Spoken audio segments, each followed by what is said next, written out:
Former Secretary Ray Marshall is a Professor Emeritus at the University of Texas, Austin, holding the Andre and Bernard Rappaport Centennial Chair in Economics and Public Affairs and chairing the Ray Marshall Center's Advisory Committee.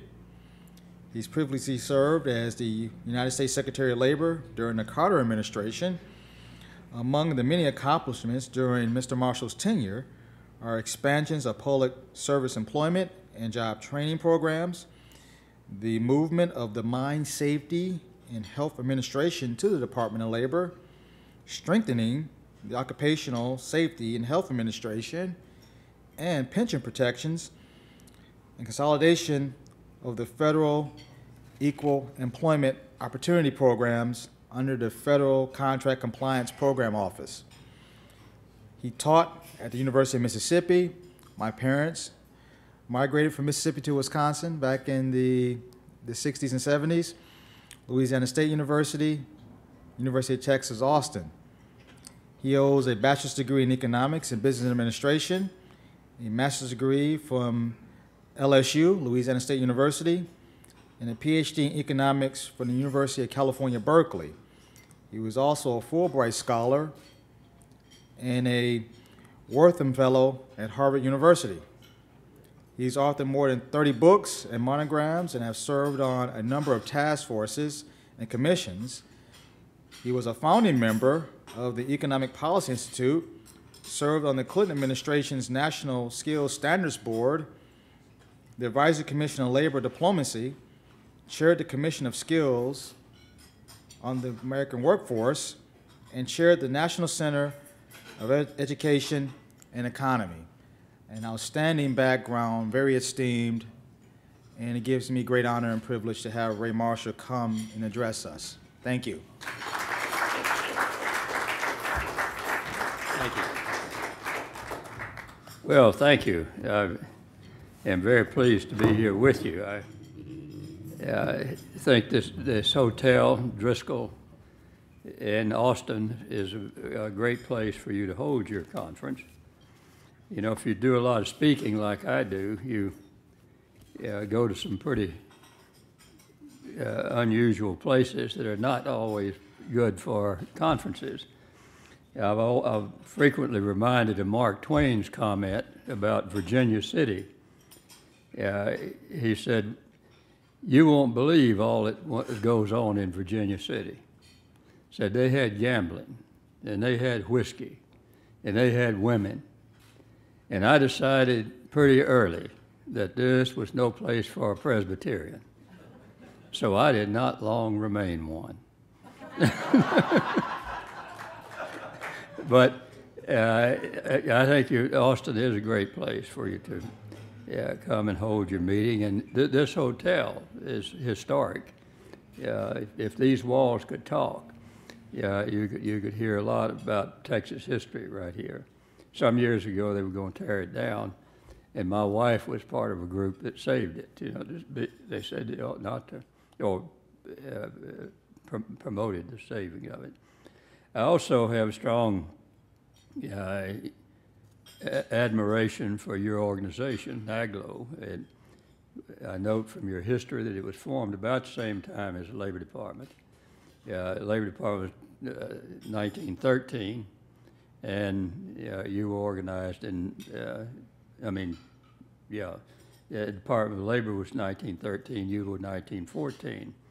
And I think there should be a strong and continuing relationship between state departments of labor, or whatever you call them. They're no longer called Department of Labor everywhere, and the Department of Labor in Washington. And that has always been the case. In fact, the department in Washington has learned a lot from things that happened in the states. States are a laboratory of democracy. In my view, the greatest Secretary of Labor of all time was Frances Perkins, who came to the Department of Labor as a result of her experience in New York with President Roosevelt. She is more responsible for the New Deal than any other single individual other than President Roosevelt. But it relied very heavily on her. She had written down much of the New Deal program on the back of an envelope when he interviewed her for the job. And it was based on her experience in New York that we got things like Social Security and unemployment compensation and protection for workers' right to organize and bargain collectively. And much of the legislation, and even protecting safety and health, they didn't get it all done in the New Deal, but they established the basis for it. One of my proudest accomplishments was to cause the Department of Labor building in Washington to be named for Frances Perkins. It remains the only federal building in Washington named for a woman. And President Carter was very supportive of that and caused it to be done.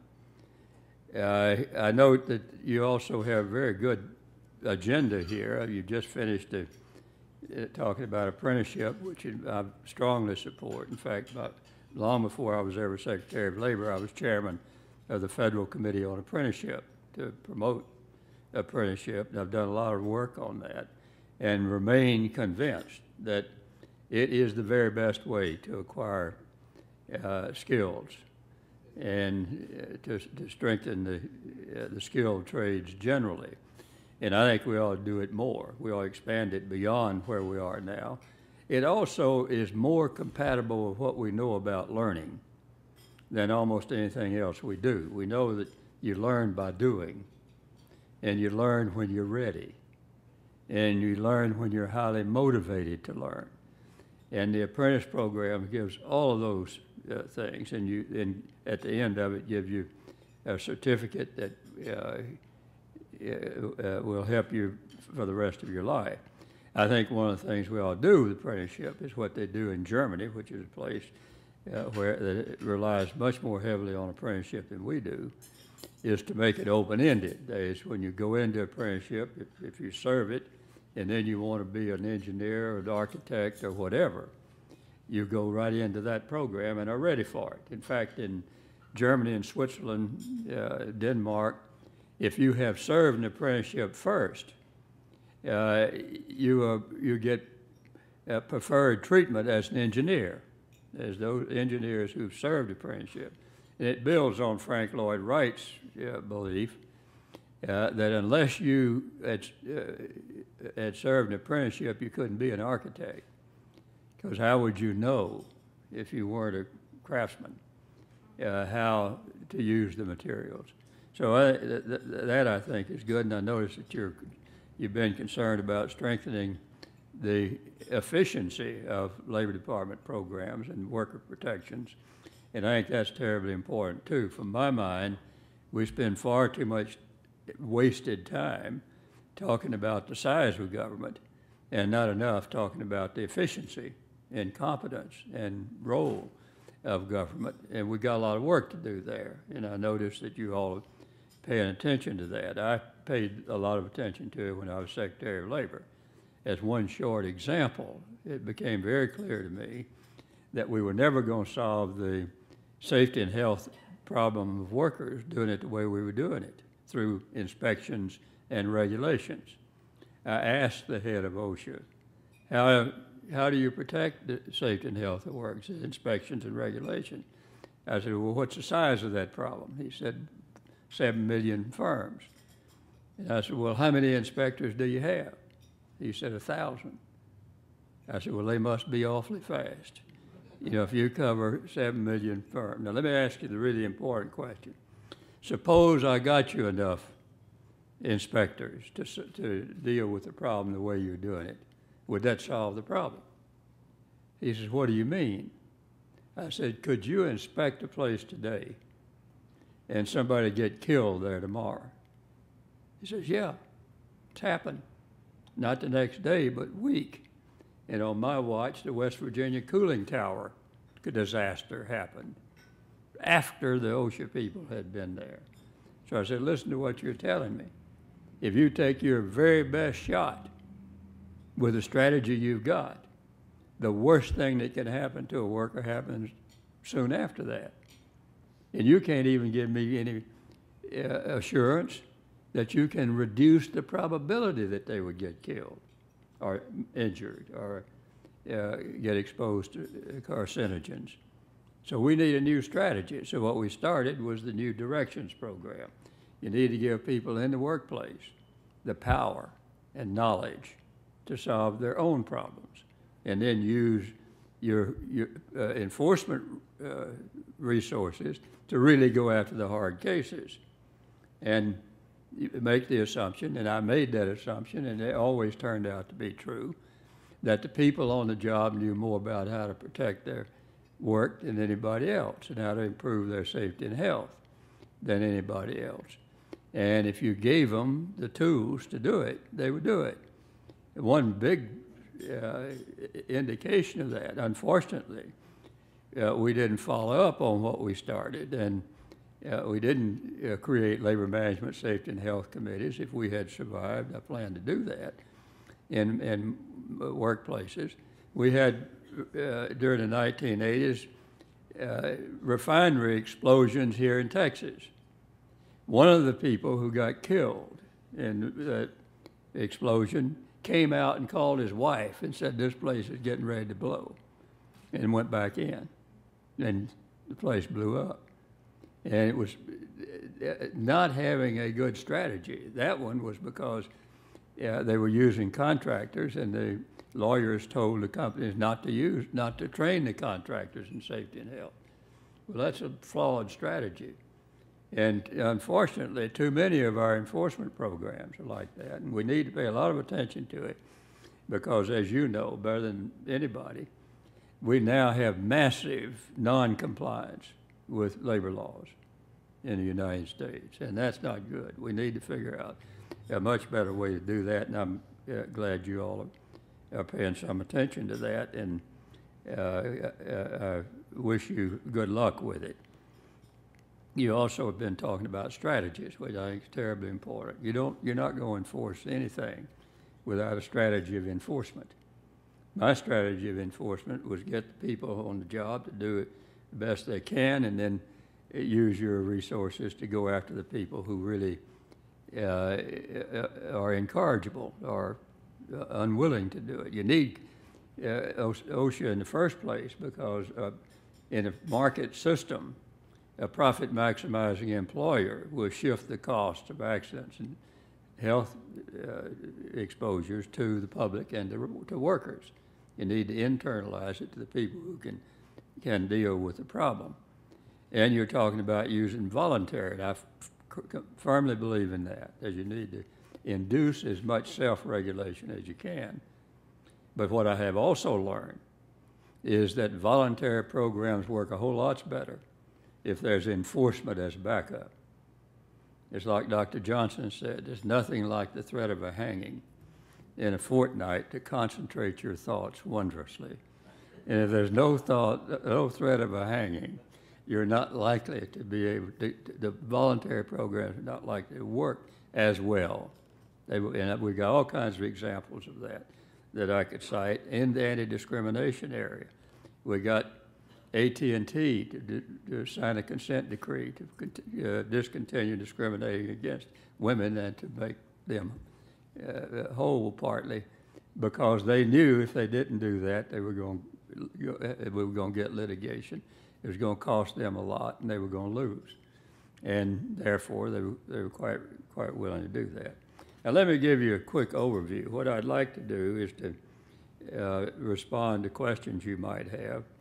I'll try to get through what I've got to say in a hurry, which is not easy because I was a professor for 50 years, so I'm programmed for 50 minutes. So, but I've learned the world won't give you 50 minutes. It might give you 40, so take whatever they give you. And I would prefer to hear what you have to say. What I thought I'd do first, I was asked to talk about Title VII of the Civil Rights Act, and upon reflecting on that, I thought if you're really concerned about eliminating discrimination for people for any reason other than their ability to do the job. You got to do more than simply have Title VII of the Civil Rights Act. Now I'll explain why. And therefore, what you really need to have is to embed anti-discrimination programs in your overall labor market policies and use those. And I'll give you some examples of how we did that and how things that seem to me to work in that context. Now, I notice that you all also quite wisely are concerned about continuing to adapt your program to changing conditions. And I think it's important to outline what the current trends are that most affect workers as the background to labor market and anti-discrimination programs. Then the second thing is to pay some attention to the policy context. In my view, anti-discrimination programs are a necessary but not sufficient part of labor market policy. And so you need to think about what other policies you've got that you need to be able to improve opportunity structures, which is what we really need to talk about. Is how do we make it possible? How do we remove the barriers so that people move up on the basis of their willingness to work and their abilities rather than extraneous things that have little to do with their ability to do the work. Now, let me start that. The last part of what I'd like to talk about is Title VII and how it fits into anti-discrimination programs. Then I'll present some conclusions. Let me say just a word about the trends, because they're rapidly changing conditions that labor departments have to deal with. As you know, there are three universal imperatives that will affect the lives of everybody on this earth. And those three imperatives are technological change, which is going on now at a very rapid pace, and we ain't seen nothing yet to what's coming. And the significance of that for workforce development obviously is that it changes where people work, it changes how they work, what they need to know to be able to work. The history of technological change is really the substitution of ideas, skills, and knowledge for physical labor and natural resources. That's what it's all about. Peter Drucker, some years ago, gave an example of how that works. He said, if you went back to when NAGLO was formed, the seminal product of 1914 was the automobile. The automobile was 60% raw material, 40% ideas, skills, and knowledge. It was a T-model. Probably none of you ever knew much about a T-model. I did. I knew how to fix them. Anybody could fix them. You could see it, what you need to do, and get some baling wire and fix it. And it was mainly physical resources, iron, steel, and leather and other things. Very little bit of knowledge went into that automobile. The seminal product of our day is the computer chip. The computer chip is 2% energy in raw material, and that raw material is sand, silicon. It's changing, so it's getting to be air. So, when we get to that, it's going to really change. And 98% ideas, skills, and knowledge. So what it's been about throughout human history is the substitution of ideas, skills, and knowledge. And what that means is, if you're going to make it in this world, you better have the ability to think for a living. Title of one of my books, which I commend to your attention, and my prophet. And if you can't think, you're going to have a lot of trouble in the world that we're in now. And part of our challenge is to get people so they can use the technology that we have. Now, the second one of these universal imperatives is demographics.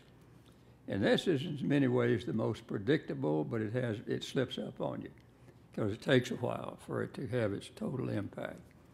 And things are happening that people are not quite alert to yet because they don't know how much things have changed. If you go back and, again, trace it since 1914, what have been the main changes in our workforce? Well, first one of these, which was terribly important, was the migration of African Americans out of the rural South into urban places, North and South. The second most important one of the trends of the 20th century was the increased labor force participation of women into the workforce. That was the only way we were able to sustain our incomes since about 1980, when the incomes of men have been falling for every category since about 1970. Even beginning in 2000, college graduates' incomes have been falling, real incomes have been falling. And therefore, if there hadn't been more women working, family incomes would have declined along with real wages. The most important trend right now is immigration. Almost all of the increase in our workforce for the rest of this century will be immigrants, because the native population will decline, absolutely and relatively, and that's built into the numbers. Now, what that means is that immigration has to become an increasing part of your challenge and a workforce tool.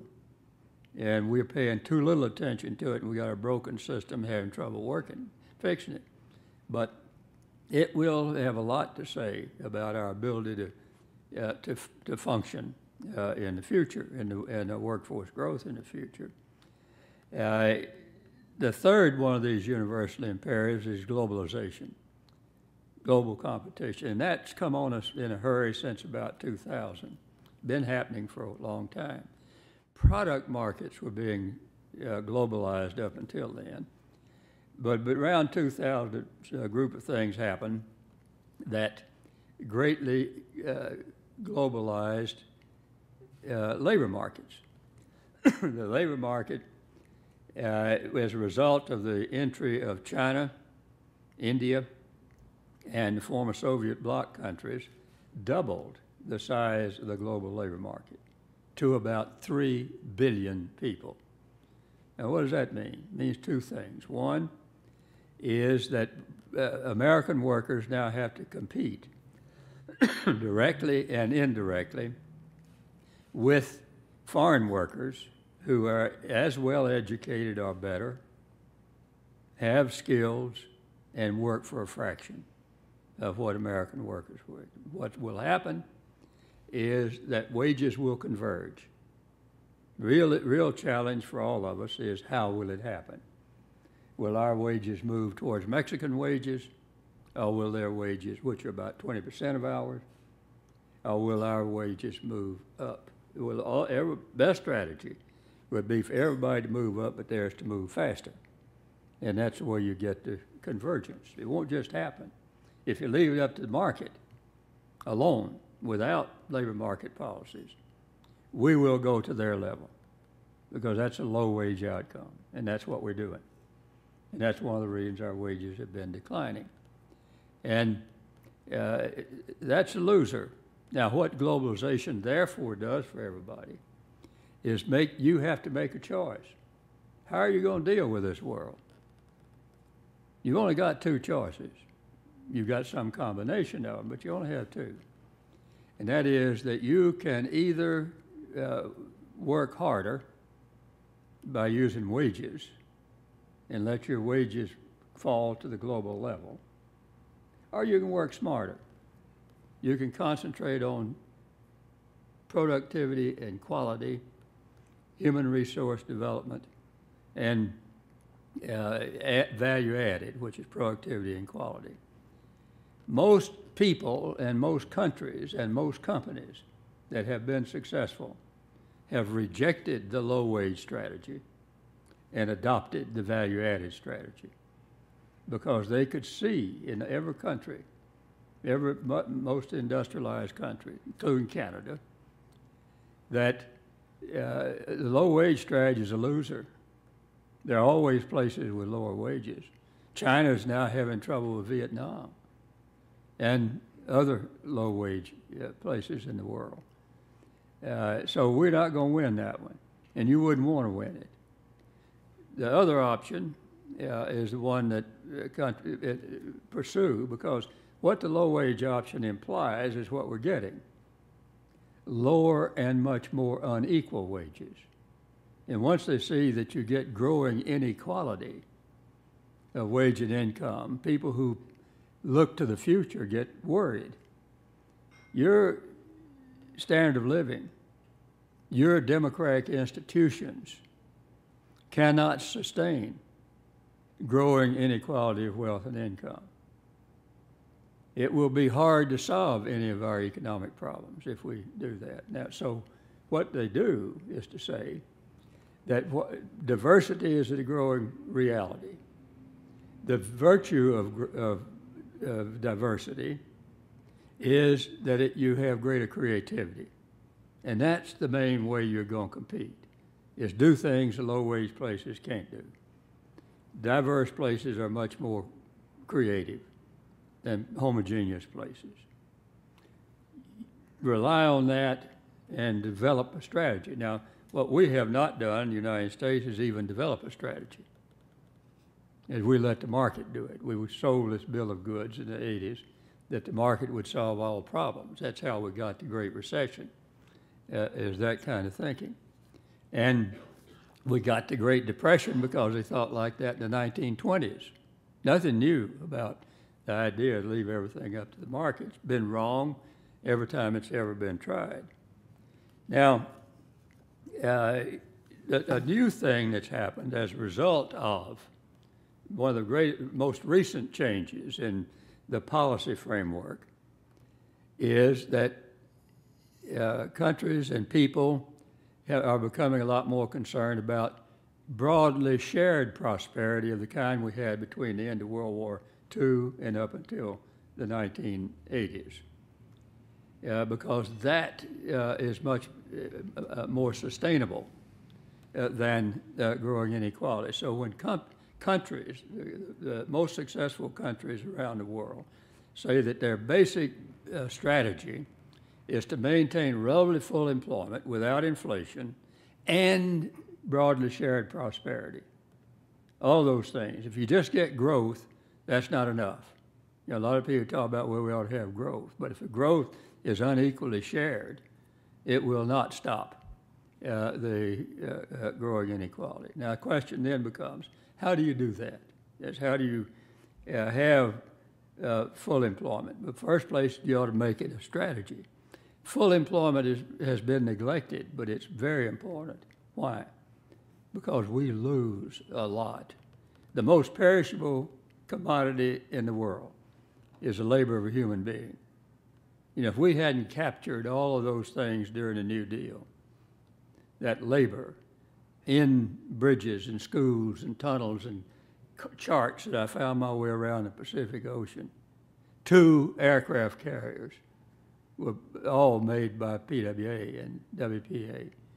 If we hadn't put that labor in those things, the war might have come out very differently, and our standard of living would have been a lot lower than it was. We might have been fighting the war from San Diego, not the Hawaiian Islands, if we hadn't had those 2 carriers that were PWA produced. And we're wasting a lot now. So part of what full employment does, it gets you some resources. It does more than that. It also makes it easier to get people educated because they can see they can get a job. It makes it easier for all of our labor market policies to work much more effectively because you relieve the pressure. That right now, for example, 40% of college graduates are working in jobs that do not require college. Why? Well, employers can hire them. If you've got as much unemployment and underemployment as we've got, there's no pressure on employers to train anybody. They've reduced their training, as you know, private training. They want you fully trained. They say they got vacancies, but the vacancies are for people who already know how to do their work. Well, who's going to know how to do their work if you hadn't worked there? And so the full employment does away with that. The only way you're going to get people is to train them. So it greatly improves, anti-discrimination programs were greatly boosted by the relative full employment of the 1960s and World War II. Anti-discrimination programs were not sufficient to get greater equal opportunity, because even with relatively low levels of unemployment, we still had massive discrimination against blacks, women, and other people for reasons unrelated to. So that strategy is very important. Now, in thinking about labor market policies, I've found it useful to divide them into two categories. One, macroeconomic policy, which is monetary fiscal policy, mainly the Federal Reserve in our system, and if they're balanced, you can do a pretty good job. If they're unbalanced, like ours are now, we have inadequate fiscal policy and we've relied too much on monetary policy, and therefore we have slow growth. And if we had done one other thing, which we did in the Carter administration, we reduced the unemployment rate from about 7.3% to 5.8% within 1 year because we had balance. We had jobs programs, as some of you might remember. And we had labor market interventions that made it possible to get relatively full employment with less inflation. If labor markets are working, and if what you all do work, it's much easier for monetary fiscal policy to cause us to move toward full employment, partly because you are concerned about training, matching people with jobs. Now, these programs, therefore, ought to be coordinated. That is, macroeconomic policies and targeted labor market policies. Why? Well, the targeted labor market policies can put people to work a lot more efficiently than just relying on strengthening the whole economy. You're getting, long before you get full employment in the Rio Grande Valley of Texas, you're going to have inflation in a lot of urban labor markets because they will be too tight. But if they're targeted, you can go where the people and places are and target those. Much of what we do in labor market policy can be called targeted. Now, if you look at the categories, break them out, what we mean? Well, as I say, labor market information and job matching, training, education, immigration, I would make now a very important part of that, and I would make it much more than we have now. If you don't coordinate immigration policy, employers will substitute immigration for training, and are. One of the biggest myths right now is that we got a monumental shortage of scientific, technical, engineering, and mathematical workers. There's no objective evidence for that at all. In the wage rates, in the unemployment numbers, or anything else. So what they do, though, is convince people that they do have it, and therefore you need to bring in the H-2B workers and put them to work, or bring in skilled, trained workers from other countries. And a proper balancing would say, we let you bring them in if you're training, if there's a shortage, and if you're already trying to train people. If you're not, forget it. That's what other countries do. They have much better immigration policy than we have. I got a book about that too. It's called Value-Added Immigration, Lessons for the United States, from Canada, Australia, and the United Kingdom.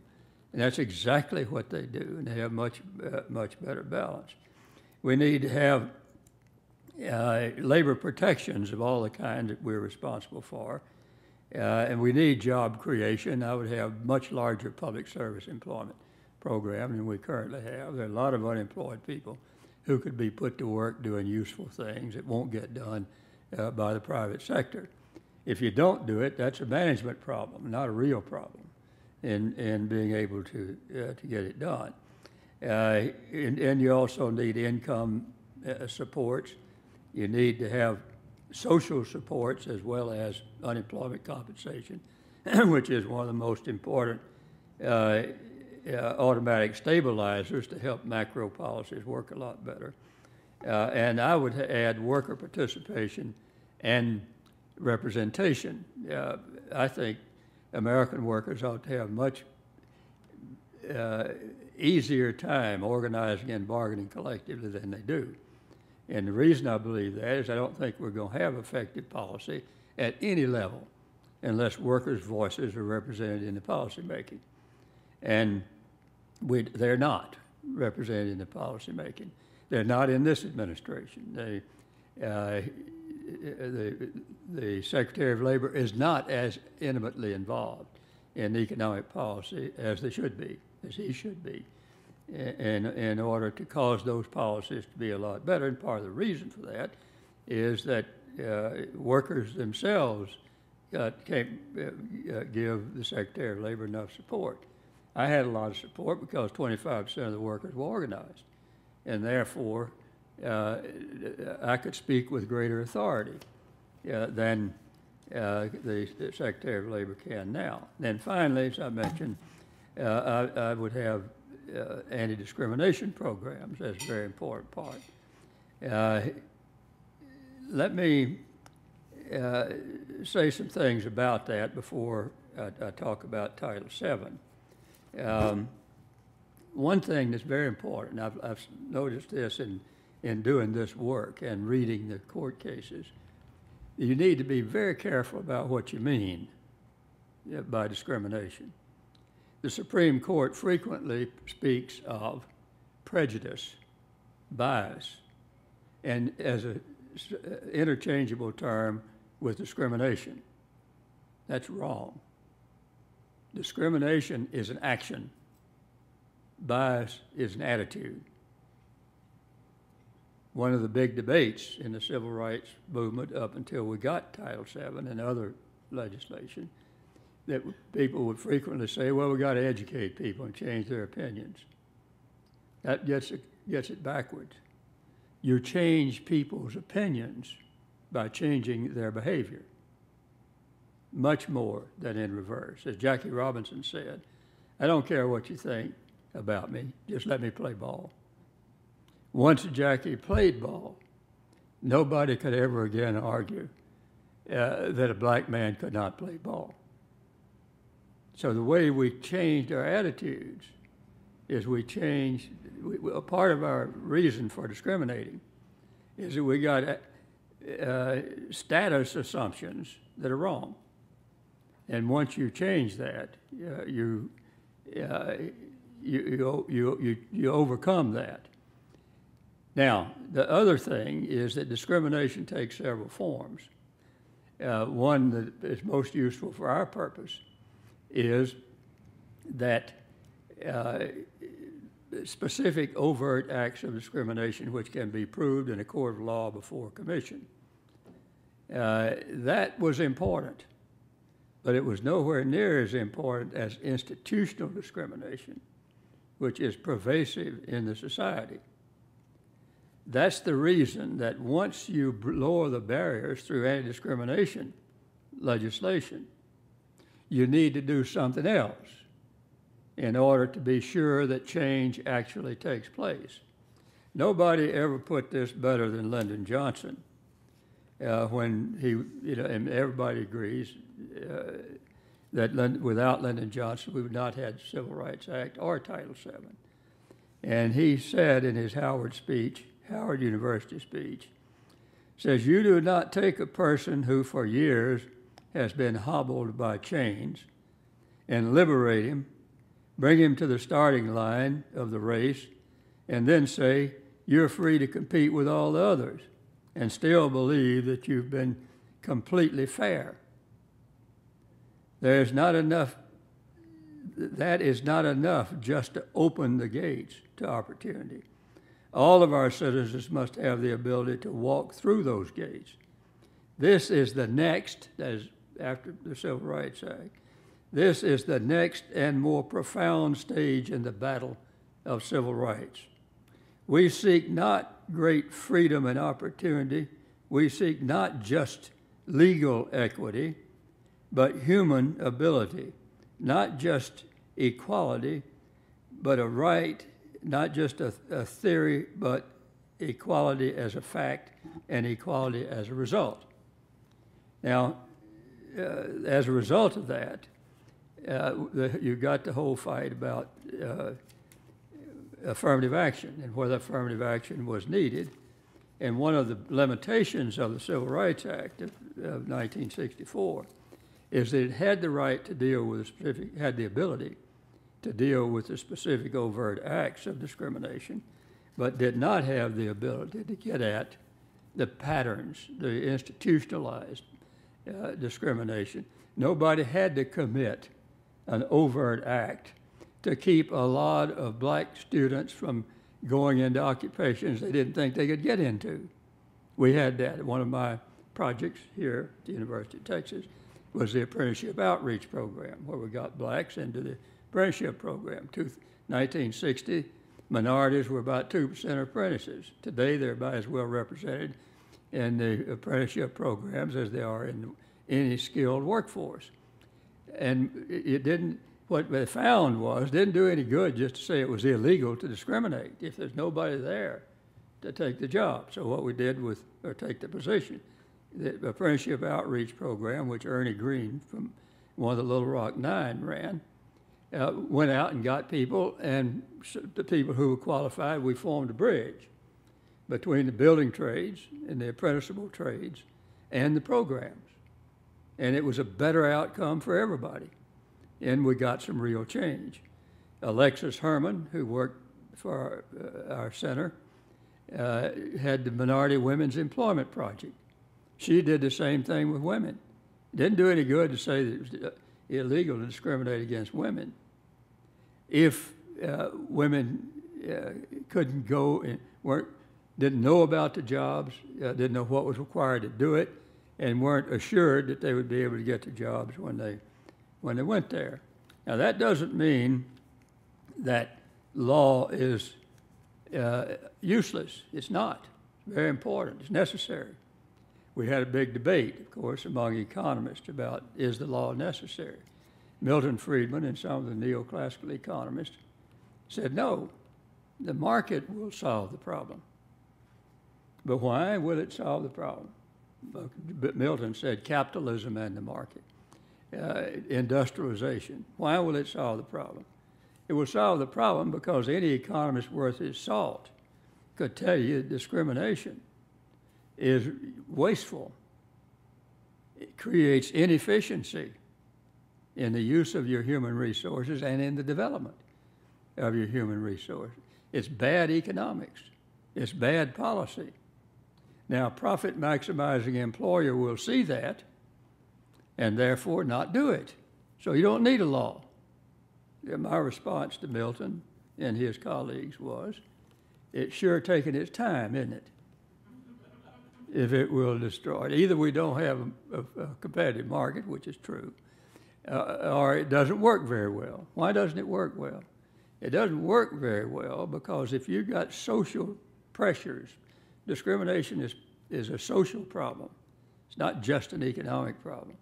Employers said they were afraid to hire blacks and women if customers and fellow workers disagreed with it or would reject that. So what the law did, my argument for the law and for Title VII, which I was involved in, is that we need the law for you to do what you ought to be doing anyway. And then helping with affirmative action to overcome these institutionalized problems that we have, and the law did that. One of the most immediate effects of Title VII was that you got a lot of voluntary compliance because employers had wanted to do that. Some of them believed what I told the Ford Motor Company before law was ever passed. You move first to eliminate discrimination, it will be very profitable. If you wait until you are forced to change, you'll get Marshall's Rule number 1. Marshall's Rule number 1 is those people who oppose inevitable change will get the most of it.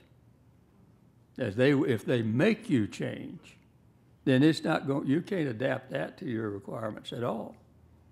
If you change, you can adapt, and a lot of that happened. But in order to cause it to be more effective, we had to have these targeted labor market policies and the anti-discrimination programs that are so important. The defects of the law in trying to get things done was it mainly addressed the specific overt discrimination. When the EEOC tried to attack patterns of discrimination and institutional discrimination, it ran into strong political and judicial opposition. The Supreme Court made it very difficult to do, and still does.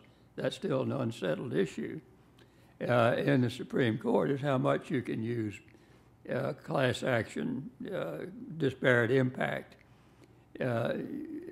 charges and patterns of conduct charges in order to be able to get what is done. So finally, what I would say about that is that LBJ was right. We needed to do all these other things, and we need to let anti-discrimination programs be a component of our other programs, but we need all those other programs. So let me conclude with where I started. We need to improve opportunity structures in the country. In order to do that, anti-discrimination is an important part of it. But we also need to develop a strategy of full employment with broadly shared prosperity based on value-added economics.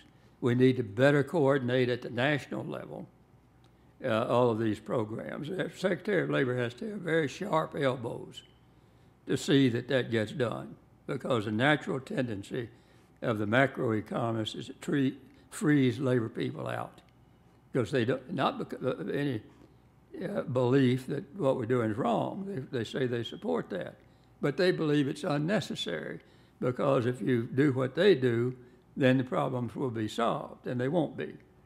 As I told one of my colleagues, how tight do you think you have to get labor market in Philadelphia before we get full employment in the Rio Grande Valley of Texas? And he agreed that you couldn't do that very quickly. So we need to strengthen the targeted programs that you're all responsible for. How would you do that? Well, I think one thing we need is adequate resources. Right now, the federal government spends a fraction of what we had in 1979. And the labor market is 50% larger, and the economy is twice as large as it was then on employment and training programs. And we need to correct that. We need to improve the structure and efficiency of our programs, which we've already talked about. We need stronger linkages between employers, schools, social supports, and our workforce development programs. And at the regional level, and I commend to you one of our reports called Tough Choices or Tough Times, published in 2006. We had a commission that did detailed work in 14 states.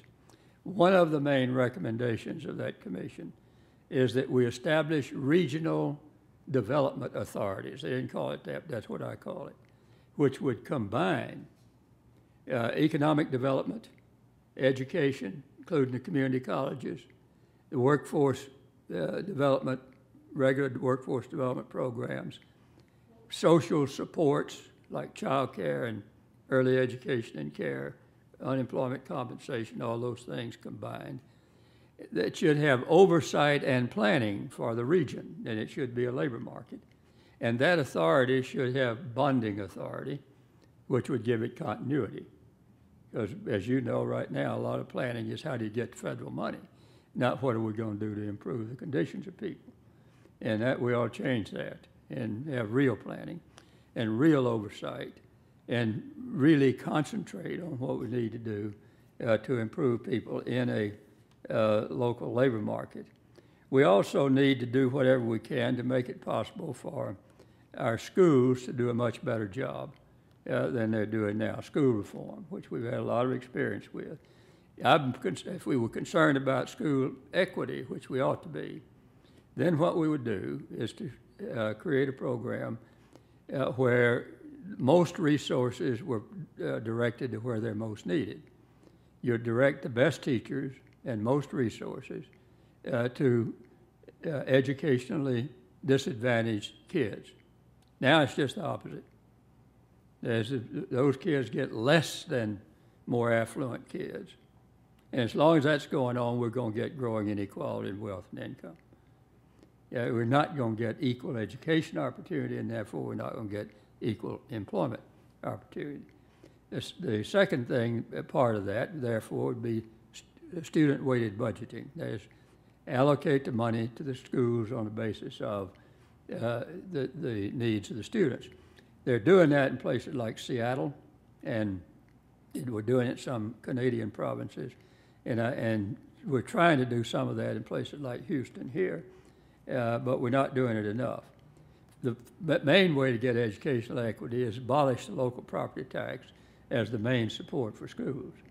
As long as it exists, you're not going to have equal education opportunity. The state should fund schools and pay the teachers, and the schools should get the money they need to educate the kids they have, and in which case you could do something about educational equity. The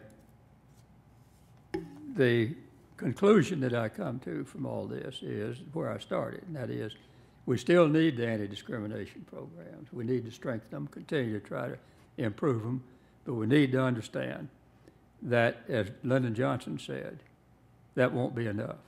You've got to have these targeted labor market policies, including anti-discrimination, or we're not going to get broadly shared prosperity. Thank you.